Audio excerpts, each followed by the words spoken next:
So Jungs, was sagt ihr hier? Neuer Bereich zum Schrott hinschmeißen.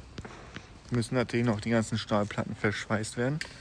Dann werde ich mich mal diese Woche dran rumschweißen.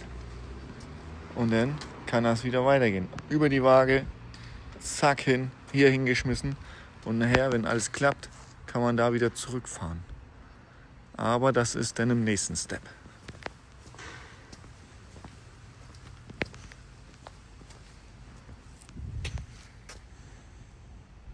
Das sollte reichen. Hier vorne vielleicht nochmal eine neue Stahlplatte, noch mal ein bisschen weiter raus. Dann kann man das schön nach hinten schieben.